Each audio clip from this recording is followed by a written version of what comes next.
So friends, आज की ये वीडियो सीरीज बहुत इंटरेस्टिंग होने वाली है। आज की इस वीडियो में मैं आपको सीएमडी को बेसिक से लेकर एडवांस और फिर एक्सपर्ट तक बहुत अच्छे से समझाने वाला हूँ। सीएमडी क्या होता है, इससे क्या क्या ऑपरेशंस होते हैं, इसका यूज कहाँ कहाँ होता है। इस वीडियो में हम ये भी जानेंगे कि कमांड प्रॉम्प्ट और पावर शेल में क्या डिफरेंस होता है। इस वीडियो में मैं आपको बहुत सारी कमांड्स यूज करके दिखाने वाला हूँ, तो इस वीडियो को एंड तक जरूर देखना और हो सके तो स्किप मत करना। अगर आपके पास अभी टाइम नहीं है तो वीडियो को वॉच लेटर में डाल दीजिए और बाद में देखना। और हाँ फ्रेंड्स, ये वीडियो सीरीज यही खत्म नहीं होने वाला, बल्कि आने वाले वीडियोस में हम और भी एडवांस कमांड सीखने वाले हैं, जो कि आपको आपकी डेली लाइफ में बहुत काम आएंगे। इसलिए मेरे इस चैनल को सब्सक्राइब जरूर करें और बेल आइकन को प्रेस कर दें, ताकि मेरी नई वीडियोस का नोटिफिकेशन आपको सबसे पहले मिले और आपसे वीडियोस मिस ना हो। तो दोस्तों, माइक्रोसॉफ्ट ने जब पहली बार एक जीयूआई बेस्ड ऑपरेटिंग सिस्टम बनाया, तो वो कोई नया ऑपरेटिंग सिस्टम नहीं था। वो डॉस के ऊपर ही एक जीयूआई पैच इंस्टॉल करके ऑपरेटिंग सिस्टम बना दिया गया था, जिसका मतलब ये हुआ कि डॉस में ही एक एडिशनल सॉफ्टवेयर इंस्टॉल किया गया, जिससे कि एक जीयूआई बेस्ड इंटरफेस मिल जाए और बैकएंड में जितनी भी हमारी कमांड्स हैं वो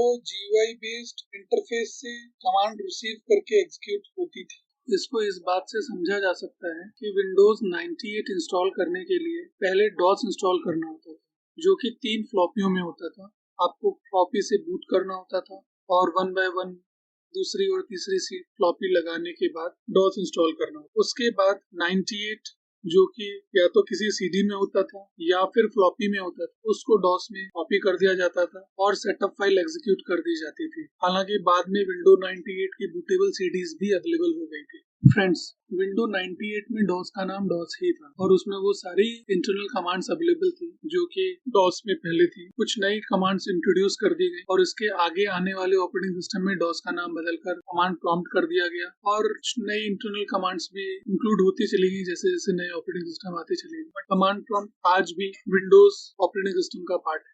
आगे चलकर 2006 में पावर शेल भी इंट्रोड्यूस किया गया, जिसे हम कमांड प्रॉम्प्ट का एडवांस वर्जन बोल सकते हैं।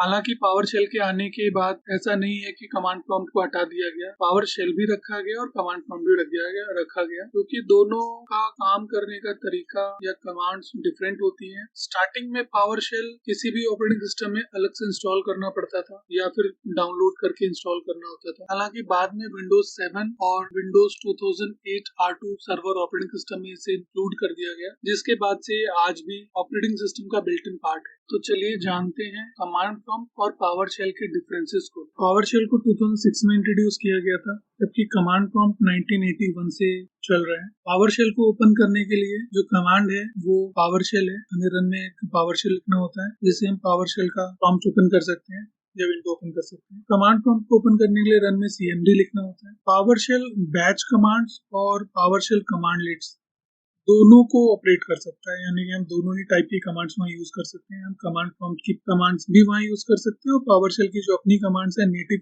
कमांड्स होती हैं, वो भी हम यूज कर सकते हैं। जबकि कमांड प्रॉम्प्ट में सिर्फ कमांड प्रॉम्प्ट की बैच कमांड्स ही यूज हो सकती है, पावर शेल की कमांड्स वहाँ नहीं चलती। पावर शेल में हम अपनी कमांड्स को कुछ अलियास भी दे सकते हैं, यानी कि अगर मैं किसी कमांड को कोई दूसरा नाम देना चाहूँ तो दे सकता हूँ। यानी कि कोई भी XYZ कमांड है या स्क्रिप्ट है, मैं उसको अपने किसी पर्टिकुलर वर्ड से, किसी नाम से या किसी लेटर से एग्जीक्यूट कराना चाहूँ, मैप करना चाहूँ, उसके लिए अलियास क्रिएट करना चाहूँ, कर सकता हूँ। तो जब भी मैं वो वर्ड टाइप करूंगा तो मेरी वो कमांड एग्जीक्यूट कर जाएगी। हालांकि कमांड प्रॉम्प्ट में बैच स्क्रिप्टिंग में ये अवेलेबल होता है, बट कमांड्स के लिए ये अलियास क्रिएट करना पॉसिबल नहीं होता। पावर शेल में एक कमांडलेट की आउटपुट दूसरे कमांडलेट की इनपुट बनाई जा सकती है, यानी कि हम मल्टीपल कमांड्स एग्जीक्यूट कर रहे हैं अगर, तो एक कमांड की आउटपुट से दूसरी कमांड की इनपुट बन सकती है, जबकि कमांड प्रॉम्प्ट में ऐसा पॉसिबल नहीं होता। पावर शेल में जो भी आउटपुट होती है वो एक ऑब्जेक्ट की फॉर्म में जनरेट होती है, जबकि कमांड प्रॉम्प्ट में ये आउटपुट एक टेक्स्ट के फॉर्मेट में जनरेट होती है। पावर शेल में हम मल्टीपल स्क्रिप्ट्स को, मल्टीपल कमांड्स को ऐड करके एक स्क्रिप्ट क्रिएट कर सकते हैं, या फिर हम एक स्क्रिप्ट के थ्रू मल्टीपल कमांड्स एग्जीक्यूट करा सकते हैं। जबकि पावर शेल में मल्टीपल कमांड्स एग्जीक्यूट कराने के लिए बैच फाइल क्रिएट कर सकते हैं, बट स्क्रिप्टिंग फैसिलिटी वहाँ अवेलेबल नहीं है। पावर शेल में हेल्प कमांड अवेलेबल होती है, जो कि कमांड प्रॉम्प्ट में अवेलेबल नहीं होती है। पावर शेल में एक डिफरेंट इंटीग्रेटेड स्क्रिप्टेड एनवायरनमेंट भी अवेलेबल है, यानी कि आप इसको पावर शेल के जो PowerShell command prompt interface जैसे वहाँ तो टाइप कर ही सकते हैं, उसके अलावा इंटीग्रेटेड स्क्रिप्टेड एनवायरनमेंट भी अवेलेबल होता है जहाँ कुछ और एडवांस फीचर आपको अवेलेबल होता है। जबकि कमांड प्रॉम्प्ट में आपके पास सिर्फ कमांड लाइन इंटरफेस है,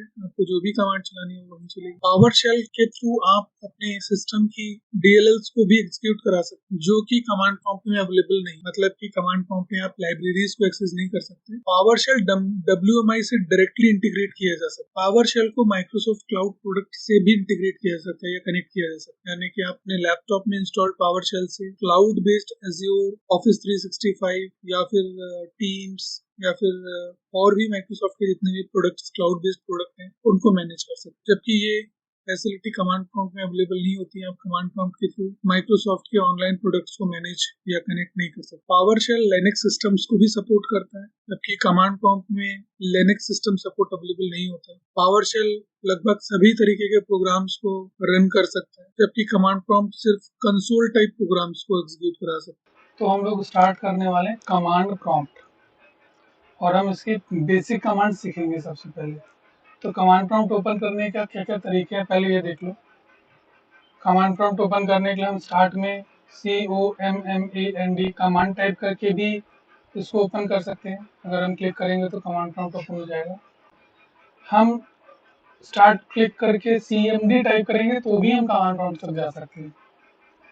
हम रन ओपन करके CMD लिखेंगे तो भी कमांड प्रॉम्प्ट ओपन हो सकता है। सबसे पहले हम इसको क्लियर कर देते हैं। अच्छा, सबसे पहले आप ये समझ लो कि कमांड प्रॉम्प्ट जब हमने ओपन किया तो अभी हम C ड्राइव में हैं। यहाँ पे C लिखा हुआ आ रहा है ना, C:/ लिखा हुआ आ रहा है, कर्सर वहाँ ब्लिंक कर रहा है। इसका मतलब ये हो जाता है कि हमारे कंप्यूटर में जैसे जो ड्राइव्स होती हैं C ड्राइव, D ड्राइव, अभी हम C ड्राइव में हैं।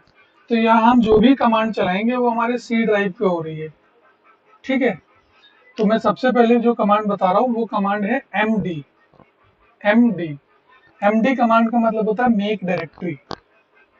मेक डायरेक्टरी से हम कोई भी फोल्डर क्रिएट कर सकते हैं। डायरेक्टरी मतलब फोल्डर। ठीक है, अगर हम MD स्पेस कोई भी नाम यहाँ दे देते हैं, मान लीजिए हम लिख देते हैं इंडिया। तो अगर हम MD स्पेस इंडिया लिख के एंटर करेंगे तो हमारे C ड्राइव में इंडिया नाम का एक फोल्डर क्रिएट हो जाएगा, यानी कि एक डायरेक्टरी क्रिएट हो जाएगी। अब हम ये चेक कैसे करें कि ये फोल्डर हमारा बना है या नहीं बना है, तो उसके लिए जो कमांड है वो है dir, यानी कि डायरेक्टरी। तो हम dir लिखते हैं तो ये देखो सारी जो C ड्राइव में जितने भी फोल्डर्स और फाइल्स हैं वो दिखने लगे। तो यहाँ आप देख सकते हो यहाँ पे इंडिया लिखा हुआ आ रहा है। ये एक डायरेक्टरी बन गई है जो हमने अभी कमांड चलाई है उससे। अच्छा, जहाँ ये देखो ये dir लिखा हुआ आ रहा है, ये अगर ये dir लिखा हुआ आ रहा है इसका मतलब है डायरेक्टरी। ये जो इंडिया है ये एक डायरेक्टरी है, ये एक फोल्डर है। जैसे ये एक इंटेल जो है ये भी एक फोल्डर है, एक डायरेक्टरी है। लेकिन ये list.txt जो है इसके यहाँ पे dir लिखा हुआ नहीं आ रहा। इसका मतलब क्या हो जाता है? इसका मतलब ये हो जाता है कि ये फोल्डर या डायरेक्टरी नहीं है, ये सिर्फ फाइल है। ठीक है, तो हमने ये सीख लिया कि MD स्पेस कोई भी नाम देने से फाइल फोल्डर बन जाता है, dir लिखने से लिस्ट हो जाता है कि इसके अंदर क्या क्या बना हुआ है, क्या क्या डेटा है, क्या क्या फोल्डर्स और फाइल्स है। तो हमने ये तो सीख लिया, लेकिन जब भी हम कोई फोल्डर बनाते हैं तो हम उसके फोल्डर के अंदर भी जाना होता है। तो अगर हम इंडिया फोल्डर के अंदर मूव करना चाहते हैं तो हमें जो कमांड यूज करनी है वो करनी है CD, यानी कि चेंज डायरेक्टरी। और इसके आगे हम फोल्डर का नाम लिख देते हैं INDIA, इंडिया, और हम एंटर करेंगे तो हम इंडिया के अंदर आ गया। अब हम जो भी कमांड चलाएंगे वो इंडिया के अंदर चलेगी। अगर मैं यहाँ पे MD स्पेस टेस्ट लिख देता हूँ और एंटर कर देता हूँ तो इंडिया के अंदर एक टेस्ट नाम का डायरेक्टरी क्रिएट हो गई है। आया समझ में? ठीक है, अब अगर हमें इस फोल्डर से बाहर आना है तो उसके लिए जो कमांड यूज होती है वो चेंज डायरेक्टरी ही यूज होती है। लेकिन हमें उस फोल्डर से बाहर आना है तो हम कोई फाइल नेम नहीं देंगे, हम वहां सिर्फ 2 डॉट बना देंगे ऐसे और एंटर कर देंगे तो हम उस फोल्डर से बाहर आ जाते हैं, जैसा कि यहाँ दिख रहा है। ठीक है, तो हमने फोल्डर बनाना सीख लिया, उस फोल्डर को देखना सीख लिया, उस फोल्डर के अंदर जाना सीख लिया और उस फोल्डर से बाहर आना सीख लिया। अब जो नेक्स्ट स्टेप है वो ये है कि हम अगर उस फोल्डर को डिलीट करना चाहें तो कैसे डिलीट करेंगे। तो डिलीट करने के लिए जो कमांड यूज होती है वो यूज होती है RD, यानी कि रिमूव डायरेक्टरी। और इसमें भी हम आगे सिर्फ फोल्डर का नाम लिख देते हैं ऐसे, और एंटर करेंगे तो वो फोल्डर डिलीट हो जाता है। लेकिन अभी अगर मैं यहाँ एंटर करूंगा तो ये फोल्डर डिलीट नहीं होगा। क्यों नहीं होगा? जैसा कि आप यहाँ देख सकते हो, यहाँ क्या लिखा हुआ है, the directory is not empty. यानी कि अगर RD कमांड आप यूज करते हो किसी भी फोल्डर को डिलीट करने के लिए और उस फोल्डर के अंदर कोई डेटा है, फोल्डर्स हैं, डायरेक्टरीज हैं या फाइल्स हैं, तो वो डिलीट नहीं होता है। तो हमारे पास यहाँ पे दो ऑप्शन है, या तो हम उस फोल्डर के अंदर जाएं, उसका डेटा डिलीट करें, या फिर हम एक और कमांड यूज कर सकते हैं अपने RD में। RD कमांड जो हम यूज करते हैं, RD, इसके आगे /s लिख दें और फिर हम फोल्डर का नाम लिखें, तो वो उसको उसकी सब डायरेक्टरीज भी डिलीट कर देगा। ये /s सिर्फ सब डायरेक्टरी यानी कि उसके अंदर के फोल्डर्स को डिलीट करने के लिए है। फाइल्स डिलीट नहीं होंगी अभी भी। अगर हमारे किसी भी फोल्डर के अंदर फाइल है तो अभी भी ये डिलीट नहीं कर पाएगा, लेकिन अगर सिर्फ डायरेक्टरी है और वो खाली है तो ये डिलीट कर देगा। अभी जैसे मैं यहाँ एंटर करता हूँ तो इसने मुझे पूछा India, are you sure, yes और नो, मतलब कि आप इस फोल्डर को डिलीट करना चाहते हैं। अगर आप श्योर हैं, अगर आप यस कर देते हैं और एंटर कर देते हैं, वो फोल्डर डिलीट हो जाएगा। मैं dir करता हूँ, देखिए यहाँ पे फोल्डर चला गया। इसी के साथ एक चीज और बता देता हूँ, जैसे कि हमने फोल्डर क्रिएट करने के लिए कमांड यूज की थी MD स्पेस इंडिया, इससे क्या हुआ था, हमारा इंडिया नाम का फोल्डर क्रिएट हो गया था। हम एक और कमांड सेम इसी काम के लिए हम mkdir को भी यूज कर सकते हैं। mkdir ये भी एक डायरेक्टरी ही है, लेकिन डॉस में ये चलती थी, कमांड प्रॉम्प्ट में MD हो गया है। mkdir इंडिया लिखने से भी हमारा फोल्डर क्रिएट हो जाएगा। ये देखिए फोल्डर क्रिएट हो गया। अब अगर हमें एक काम करना है कि इंडिया के अंदर कोई और फोल्डर बनाना है, तो हमें उसके अंदर जाने की जरूरत नहीं है, हम यहीं बैठे बैठे भी ये काम कर सकते हैं। तो हम लिखते हैं MD स्पेस इंडिया और / हम उसके अंदर जो भी फोल्डर बनाना चाहे, मान लो वो टेस्ट बनाना चाहते हैं, टेस्ट के अंदर हम कुछ यूजर बनाना चाहते हैं, यूजर के अंदर हम न्यू बनाना चाहते हैं। अगर मैं ये ऐसे एंटर करता हूँ तो ये कमांड क्या करेगी, इंडिया के अंदर टेस्ट फोल्डर भी बनाएगी, यूजर फोल्डर भी बनाएगी और न्यू फोल्डर भी बनाएगी। तो मैं ये एंटर कर देता हूँ, तो हम चेक कर लेते हैं dir से इंडिया फोल्डर है। अब मैं cd कमांड से इंडिया के अंदर जा रहा हूँ, यहाँ dir करता हूँ, इंडिया के अंदर टेस्ट है, cd से मैं टेस्ट के अंदर जाता हूँ, टेस्ट में आ गया, यहाँ dir करता हूँ, यहाँ यूजर है, फिर से मैं cd यूजर करता हूँ तो मैं यूजर के अंदर आ जाऊंगा और यहाँ dir करता हूँ, इसके अंदर न्यू फोल्डर दिख रहा है, फिर से cd न्यू करता हूँ, अब मैं न्यू के अंदर आ गया, dir करता हूँ, इसके अंदर कुछ नहीं है। जैसा कि मैंने बताया था कि हमें एक फोल्डर नीचे फोल्डर से बाहर आने के लिए cd space dot command use करनी होती है, लेकिन यहाँ पर अगर हमें सीधे सारे फोल्डर से बाहर आना हो तो उसके लिए एक कमांड यूज होती है, वो होती है cd स्पेस के आगे हम / लगा देते हैं। ये जो / है ये और कुछ नहीं है, इसका मतलब होता है रूट, यानी कि अभी जो हम कमांड चला रहे हैं ये हमें सीधे रूट डायरेक्टरी पे लेके चली जाएगी, यानी कि सारे फोल्डर से बाहर सबसे नीचे वाली सबसे रूट डायरेक्टरी में लेके चली जाएगी।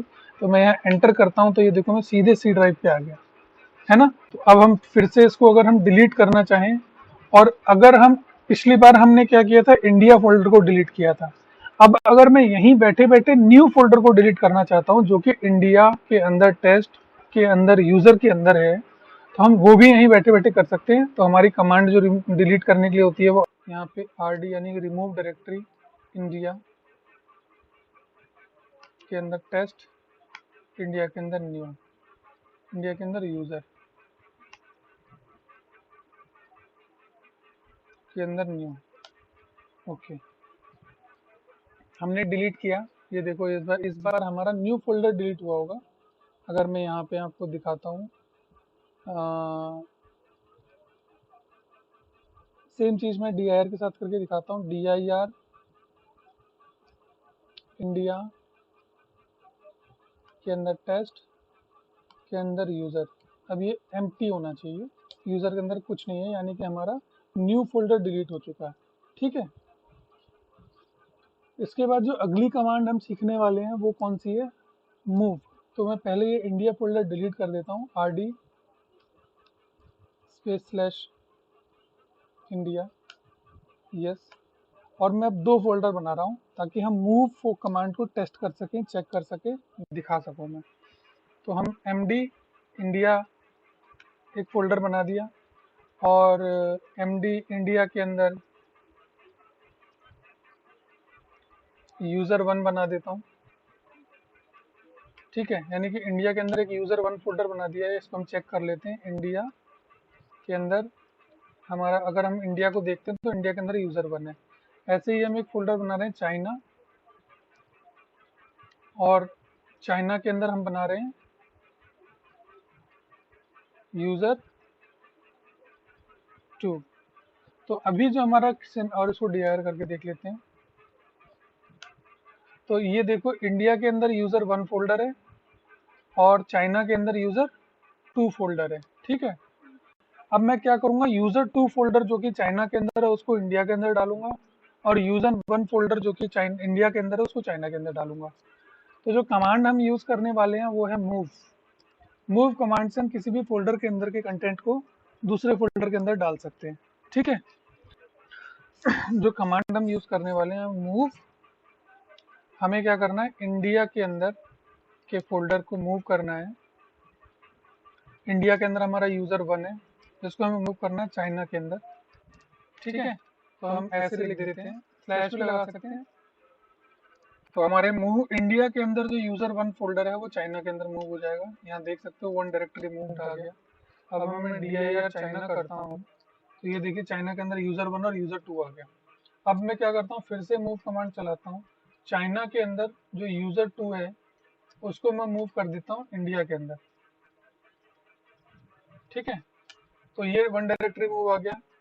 अब मैं dir इंडिया करता हूँ तो इंडिया के अंदर user2 आ गया।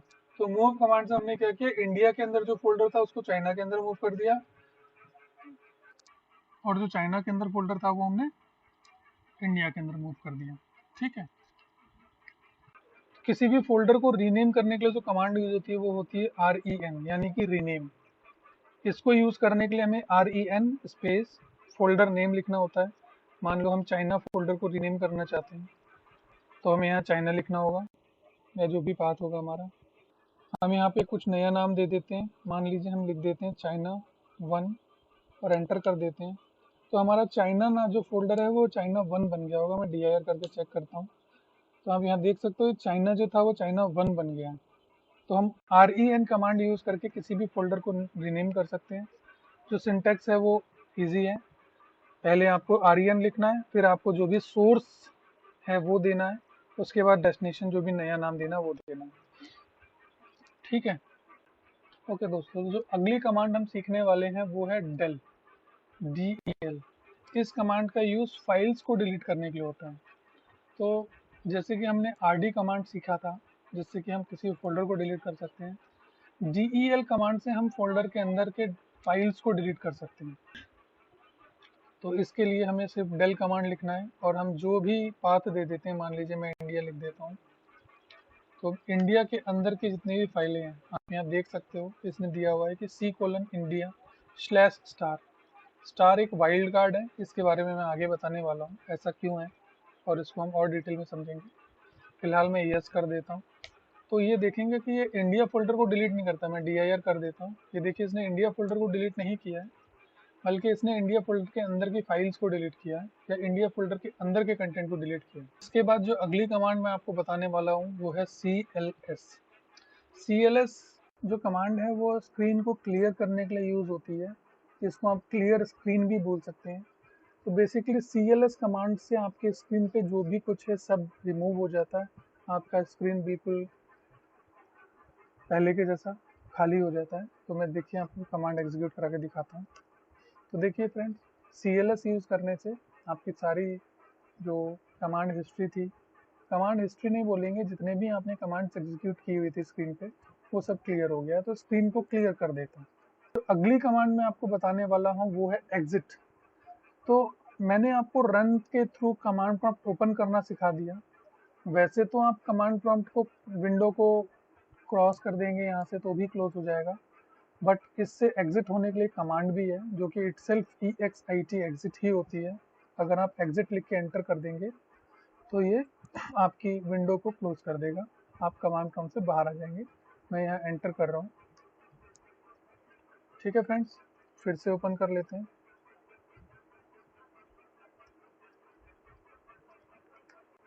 फ्रेंड्स, मैं अब आपको बताने वाला हूँ एक स्पेशल कैरेक्टर के बारे में जो कि है एस्ट्रिक।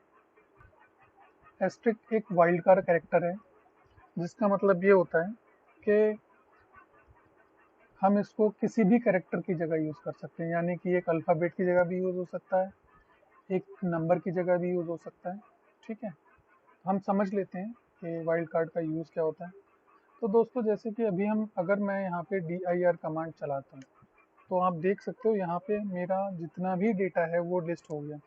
लेकिन मान लो यहाँ पे हजारों फाइलें हों या बहुत सारी फाइलें हैं जो कि मेरे स्क्रीन में मुझे देखने में प्रॉब्लम होगी, और मैं चाहता हूँ कि कुछ स्पेसिफिक वर्ड्स की या फिर कुछ स्पेसिफिक लेटर से या किस स्पेसिफिक नाम से रिलेटेड फोल्डर्स और फाइल्स ही लिस्ट हों, तो उसके लिए हम वाइल्ड कार्ड का यूज़ करते हैं। तो मान लीजिए मैं dir लिखता हूँ और मैं लिख देता हूँ स्टार,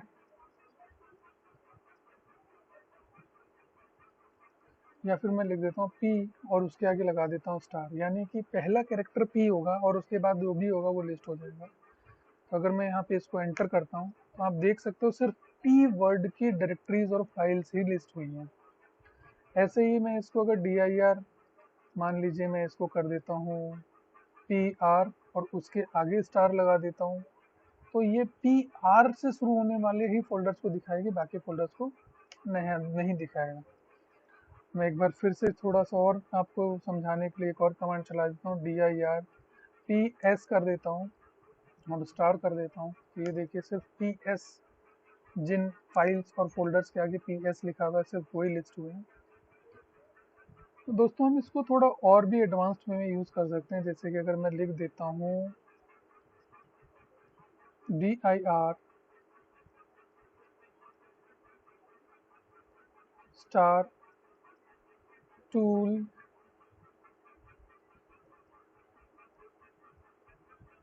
स्टार। ठीक है, तो क्या होगा कि चाहे मेरे फ़ोल्डर या फ़ाइल के स्टार्टिंग में कुछ भी हो और एंड में कुछ हो, अगर उसमें बीच में टूल वर्ड आ रहा होगा तो वो उसको ही दिखाएगा एंटर। आप देख सकते हो यहाँ पे 2 फ़ोल्डर मैच हुए हैं।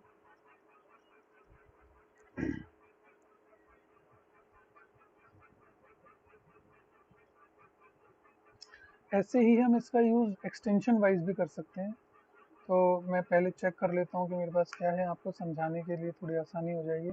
अब आप यहाँ चेक कर सकते हैं कि वहाँ पे मेरे पास एक txt फाइल है, तो मैं यहाँ पे dir स्टार डॉट txt लिख देता हूँ।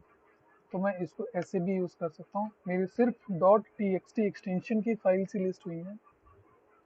या फिर हम इसको dir स्टार डॉट जिप करते हैं, तो ये देखिए जिप फाइल थी, सिर्फ वही लिस्ट हुई है। तो इस तरीके से इस वाइल्ड कार्ड का यूज़ होता है। हम आगे इसको और अच्छे से समझेंगे जब हम थोड़ा एडवांस्ड कमांड सीखेंगे। जो दूसरा वाइल्ड कार्ड है वो है क्वेश्चन मार्क। तो दोस्तों, क्वेश्चन मार्क भी एक वाइल्ड कार्ड है, लेकिन इसका बहुत लिमिटेड यूज़ होता है। इसका यूज़ हम कर सकते हैं, मान लीजिए मैं लिखता हूँ dir क्वेश्चन मार्क। ठीक है, तो ये वही फोल्डर दिखाएगा जिनमें सिर्फ एक वर्ड लिखा हुआ होगा, वरना ये कुछ नहीं दिखाएगा। एक वर्ड मीन्स मेरी फाइल नेम में अगर सिर्फ एक वर्ड, मतलब कि ए फोल्डर में अगर कोई फोल्डर क्रिएट कर देता हूँ, MDA करता हूँ, अब अगर मैं dir क्वेश्चन मार्क करूँगा तो ए आ जाएगी, और मैं एक और फोल्डर बनाता हूँ AB। ठीक है, तो अगर मैं dir क्वेश्चन मार्क और क्वेश्चन मार्क करूँगा तो ये तो ये उन्हें ही लिस्ट करेगा जिसमें एक लेटर हो या उससे ज़्यादा 2 लेटर हो। 3 लेटर, 4 लेटर या उससे ज़्यादा लेटर्स को लिस्ट नहीं करेगा। तो दोस्तों, dir अगर मैं क्वेश्चन मार्क 5 टाइम्स कर देता हूँ, तो ये देखिए वो सारे फ़ोल्डर्स भी आ गए हैं, इंक्लूड हो गए हैं, जिसमें 1 लेटर है, जिसमें 2 लेटर है, 3 लेटर का कोई फ़ोल्डर ही नहीं है, 4 लेटर, 5 लेटर, ठीक है? तो क्वेश्चन मार्क का यूज़ इस तरीके से किया जा सकता है। हालाँकि ये बहुत लिमिटेड यूज़ है, लेकिन इसका प्रोडक्शन में कहाँ यूज़ होता है वो हम आगे समझेंगे। मैं कोशिश करूँगा कि आपको ये समझाऊँ एग्ज़ाम्पल के साथ। अभी ये पॉसिबल नहीं है क्योंकि इसके साथ हमें कुछ एडवांस्ड कमांड भी यूज़ करनी होंगी। तो दोस्तों मिलते हैं अगले वीडियो में, जिसमें हम जानेंगे कुछ एडवांस्ड कमांड के बारे में।